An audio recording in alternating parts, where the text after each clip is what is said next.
रुरुम एक मृग था।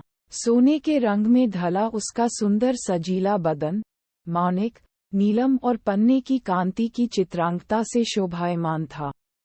मखमल से मुलायम उसके रेशमी बाल, आसमानी आंखें तथा तराशे स्फटिक से उसके खुर और सींग सहज ही किसी का मन मोह लेने वाले थे। तभी तो जब भी वह वन में चौकैयां भरता तो उसे देखने वाला हर कोई आह भर उठता। जाहिर है कि रुरुम एक साधारण मृग नहीं था।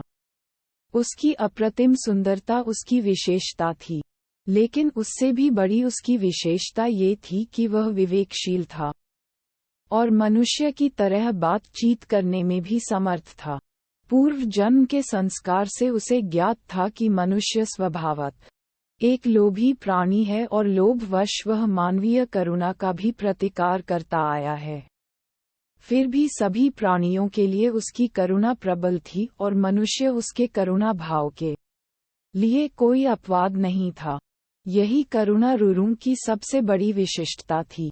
एक दिन रुरुम जब वन में स्वच्छंद विहार कर रहा था तो उसे किसी मनुष्य की चीत्कार सुनाई दी।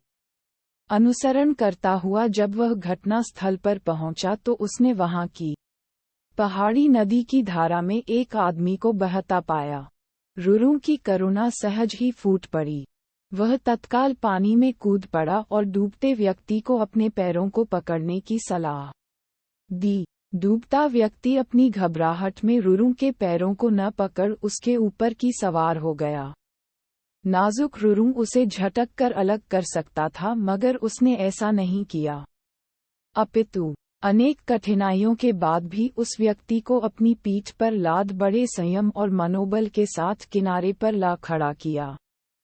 सुरक्षित आदमी ने जब रुरुम को धन्यवाद देना चाहा तो रुरुम ने उससे कहा, अगर तू सच में मुझे धन्यवाद देना चाहता है तो ये बात किसी को ही नहीं बताना कि तूने एक ऐसे मृग द्वारा पुनर्जीवन पाया है जो एक विशिष्ट स्वर्ण मृग है, क्योंकि तुम्हारी दुनिया के लोग जब मेरे अस्तित्व को जानेंगे तो वे निस्संदेह मेरा शिकार करना चाहेंगे।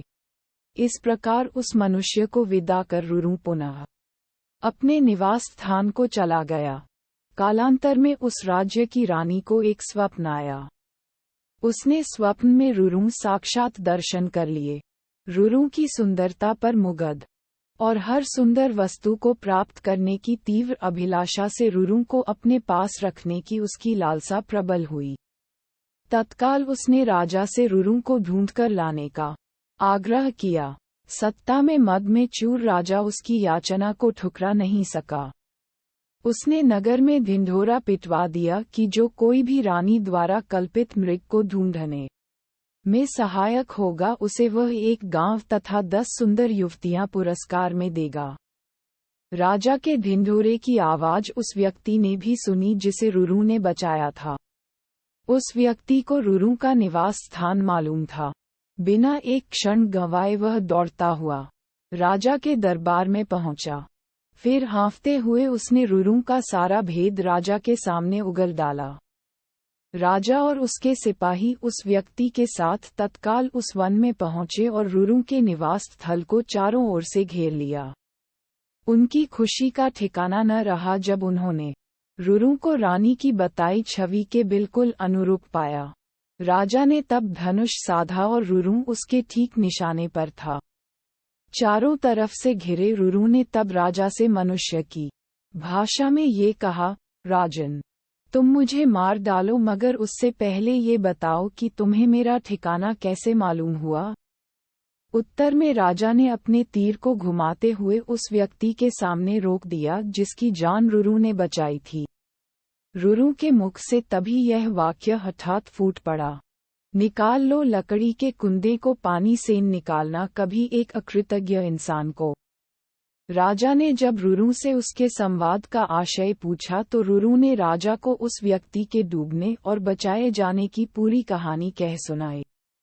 रुरुम की करुणा ने राजा की करुणा को भी जगा दिया था।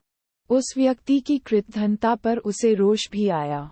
राजा ने उसी तीर से जब उस व्यक्ति का संहार करना चाहा तो करुणावतार मृग ने उस व्यक्ति का वध न करने की प्रार्थना की।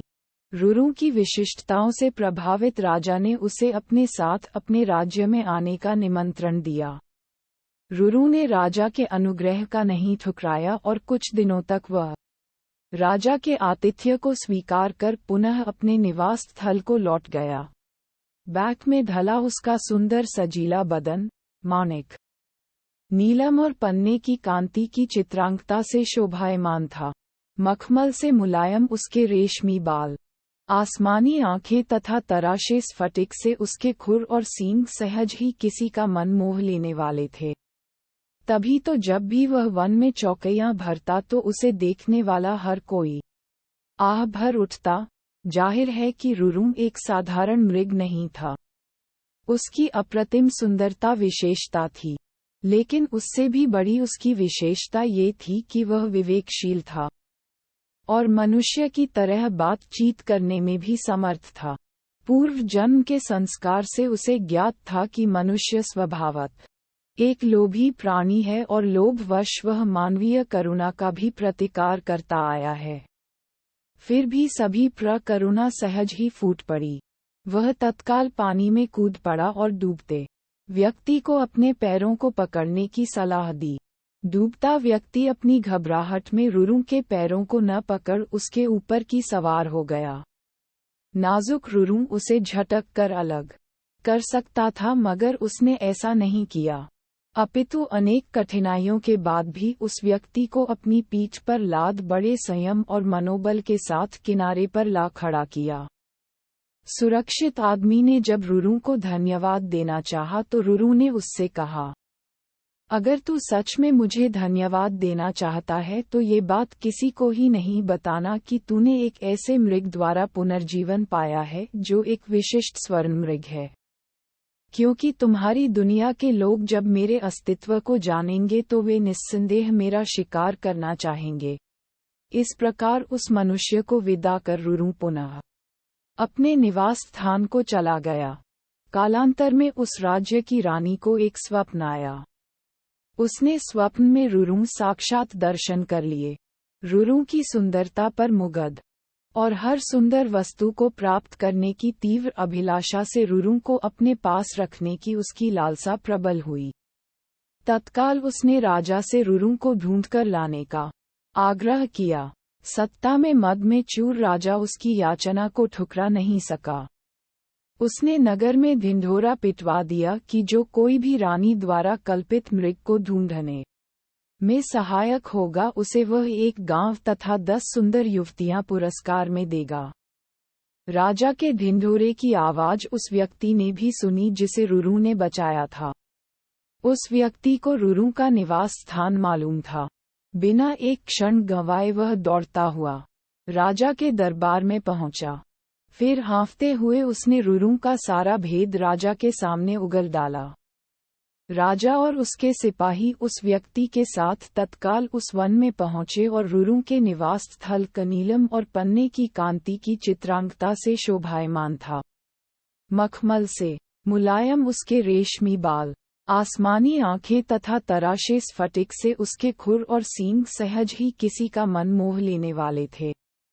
तभी तो जब भी वह वन में चौकैयां भरता तो उसे देखने वाला हर कोई आह भर उठता। जाहिर है कि रुरु एक साधारण मृग नहीं था।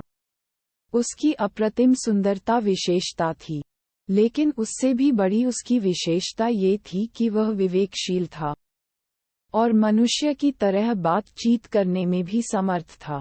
पूर्व जन्म के संस्कार से उसे ज्ञात था कि मनुष्य स्वभावतः एक लोभी प्राणी है और लोभवश वह मानवीय करुणा का भी प्रतिकार करता आया है। फिर भी सभी व्यक्ति को अपनी पीठ पर लाद बड़े संयम और मनोबल के साथ किनारे पर ला खड़ा किया। सुरक्षित आदमी ने जब रुरु को धन्यवाद देना चाहा तो रुरु ने उससे कहा, अगर तू सच में मुझे धन्यवाद देना चाहता है तो ये बात किसी को ही नहीं बताना कि तूने एक ऐसे मृग द्वारा पुनर्जीवन पाया है जो एक विशिष्ट स्वर्ण मृग है, क्योंकि तुम्हारी दुनिया के लोग जब मेरे अस्तित्व को जानेंगे तो वे निस्संदेह मेरा शिकार करना चाहेंगे। इस प्रकार उस मनुष्य को विदा कर रुरु पुनः अपने निवास स्थान को चला गया। कालांतर में उस राज्य की रानी को एक स्वप्न आया। उसने स्वप्न में रुरुम साक्षात दर्शन कर लिए। रुरुम की सुंदरता पर मुग्ध और हर सुंदर वस्तु को प्राप्त करने की तीव्र अभिलाषा से रुरुम को अपने पास रखने की उसकी लालसा प्रबल हुई। तत्काल उसने राजा से रुरुम को ढूंढकर लाने का आग्रह किया।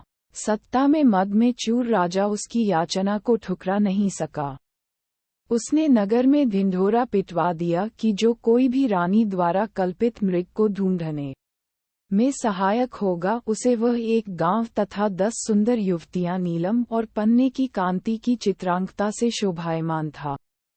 मखमल से मुलायम उसके रेशमी बाल, आसमानी आंखें तथा तराशे स्फटिक से उसके खुर और सींग सहज ही किसी का मन मोह लेने वाले थे। तभी तो जब भी वह वन में चौकैयां भरता तो उसे देखने वाला हर कोई आह भर उठता। जाहिर है कि रुरुम एक साधारण मृग नहीं था। उसकी अप्रतिम सुंदरता विशेषता थी, लेकिन उससे भी बड़ी उसकी विशेषता ये थी कि वह विवेकशील था और मनुष्य की तरह बातचीत करने में भी समर्थ था। पूर्व जन्म के संस्कार से उसे ज्ञात था कि मनुष्य स्वभावतः एक लोभी प्राणी है और लोभवश वह मानवीय करुणा का भी प्रतिकार करता आया है। फिर भी सभी व्यक्ति को अपनी पीठ पर लाद बड़े संयम और मनोबल के साथ किनारे पर ला खड़ा किया।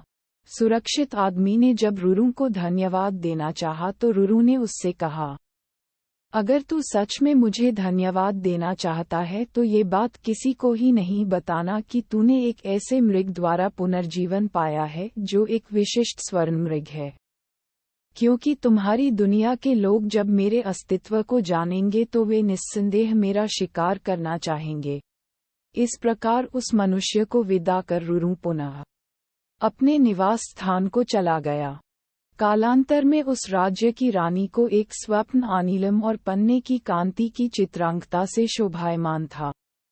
मखमल से मुलायम उसके रेशमी बाल, आसमानी आंखें तथा तराशे स्फटिक से उसके खुर और सींग सहज ही किसी का मन मोह लेने वाले थे।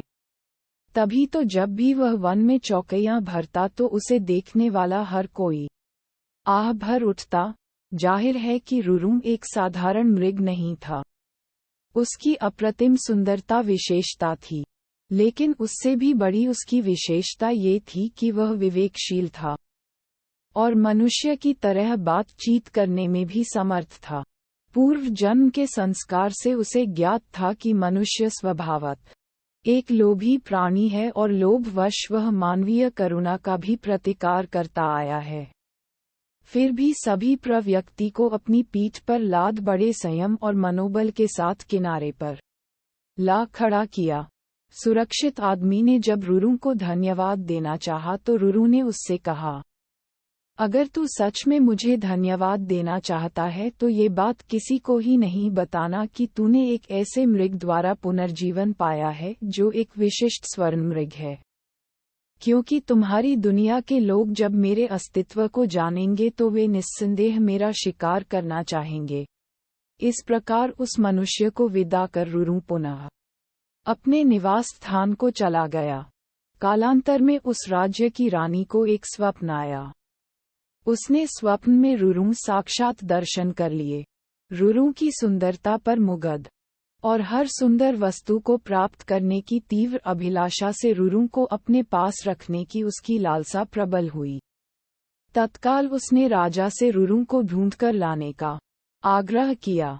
सत्ता में मद में चूर राजा उसकी याचना को ठुकरा नहीं सका। उसने नगर में ढिंढोरा पिटवा दिया कि जो कोई भी रानी द्वारा कल्पित मृग को ढूंढने में सहायक होगा, उसे वह एक गांव तथा 10 सुंदर युवतियां। रुरु एक मृग था। सोने के रंग में ढला उसका सुंदर सजीला बदन माणिक, नीलम और पन्ने की कांति की चित्रांगता से शोभायमान था। मखमल से मुलायम उसके रेशमी बाल, आसमानी आंखें तथा तराशे स्फटिक से उसके खुर और सींग सहज ही किसी का मन मोह लेने वाले थे। तभी तो जब भी वह वन में चौकैयां भरता तो उसे देखने वाला हर कोई आह भर उठता। जाहिर है कि रुरु एक साधारण मृग नहीं था। उसकी अप्रतिम सुंदरता उसकी विशेषता थी, लेकिन उससे भी बड़ी उसकी विशेषता ये थी कि वह विवेकशील था और मनुष्य की तरह बातचीत करने में भी समर्थ था। पूर्व जन्म के संस्कार से उसे ज्ञात था कि मनुष्य स्वभावतः एक लोभी प्राणी है और लोभवश वह मानवीय करुणा का भी प्रतिकार करता आया है। फिर भी सभी प्राणियों के लिए उसकी करुणा प्रबल थी और मनुष्य उसके करुणा भाव के लिए कोई अपवाद नहीं था। यही करुणा रुरुं की सबसे बड़ी विशिष्टता थी। एक दिन रुरुं जब वन में स्वच्छंद विहार कर रहा था तो उसे किसी मनुष्य की चीत्कार सुनाई दी। अनुसरण करता हुआ जब वह घटना स्थल पर पहुंचा तो उसने वहां की पहाड़ी नदी की धारा में एक आदमी को बहता पाया। रुरुं की करुणा सहज ही फूट पड़ी। वह तत्काल पानी में कूद पड़ा और डूबते व्यक्ति को अपने पैरों को पकड़ने की सलाह दी। डूबता व्यक्ति अपनी घबराहट में रुरुं के पैरों को न पकड़ उसके ऊपर की सवार हो गया। नाजुक रुरुं उसे झटक कर अलग कर सकता था, मगर उसने ऐसा नहीं किया। अपितु अनेक कठिनाइयों के बाद भी उस व्यक्ति को अपनी पीठ पर लाद बड़े संयम और मनोबल के साथ किनारे पर ला खड़ा किया। सुरक्षित आदमी ने जब रुरुं को धन्यवाद देना चाहा तो रुरुं ने उससे कहा, अगर तू सच में मुझे धन्यवाद देना चाहता है तो ये बात किसी को ही नहीं बताना कि तूने एक ऐसे मृग द्वारा पुनर्जीवन पाया है जो एक विशिष्ट स्वर्ण मृग है, क्योंकि तुम्हारी दुनिया के लोग जब मेरे अस्तित्व को जानेंगे तो वे निस्संदेह मेरा शिकार करना चाहेंगे। इस प्रकार उस मनुष्य को विदा कर रुरुं पुनः अपने निवास स्थान को चला गया। कालांतर में उस राज्य की रानी को एक स्वप्न आया। उसने स्वप्न में रुरुं साक्षात दर्शन कर लिए। रुरुं की सुंदरता पर मुग्ध और हर सुंदर वस्तु को प्राप्त करने की तीव्र अभिलाषा से रुरुं को अपने पास रखने की उसकी लालसा प्रबल हुई। तत्काल उसने राजा से रुरुं को ढूंढकर लाने का आग्रह किया। सत्ता में मद में चूर राजा उसकी याचना को ठुकरा नहीं सका। उसने नगर में ढिंढोरा पिटवा दिया कि जो कोई भी रानी द्वारा कल्पित मृग को ढूंढने में सहायक होगा उसे वह एक गांव तथा 10 सुंदर युवतियां पुरस्कार में देगा। राजा के ढिंढोरे की आवाज उस व्यक्ति ने भी सुनी जिसे रुरुं ने बचाया था। उस व्यक्ति को रुरुं का निवास स्थान मालूम था। बिना एक क्षण गंवाए वह दौड़ता हुआ राजा के दरबार में पहुंचा। फिर हाँफते हुए उसने रुरुं का सारा भेद राजा के सामने उगल डाला। राजा और उसके सिपाही उस व्यक्ति के साथ तत्काल उस वन में पहुंचे और रुरुं के निवास स्थल को चारों ओर से घेर लिया। उनकी खुशी का ठिकाना न रहा जब उन्होंने रुरुं को रानी की बताई छवि के बिल्कुल अनुरूप पाया। राजा ने तब धनुष साधा और रुरुं उसके ठीक निशाने पर था। चारों तरफ से घिरे रुरुं ने तब राजा से मनुष्य की भाषा में ये कहा, राजन, तुम मुझे मार डालो मगर उससे पहले ये बताओ कि तुम्हें मेरा ठिकाना कैसे मालूम हुआ। उत्तर में राजा ने अपने तीर को घुमाते हुए उस व्यक्ति के सामने रोक दिया जिसकी जान रुरुं ने बचाई थी। रुरुं के मुख से तभी यह वाक्य हठात फूट पड़ा, निकाल लो लकड़ी के कुंदे को पानी से निकालना कभी एक अकृतज्ञ इंसान को। राजा ने जब रुरुं से उसके संवाद का आशय पूछा तो रुरुं ने राजा को उस व्यक्ति के डूबने और बचाए जाने की पूरी कहानी कह सुनाई। रुरुं की करुणा ने राजा की करुणा को भी जगा दिया था। उस व्यक्ति की कृतघ्नता पर उसे रोष भी आया। राजा ने उसी तीर से जब उस व्यक्ति का संहार करना चाहा तो करुणावतार मृग ने उस व्यक्ति का वध न करने की प्रार्थना की।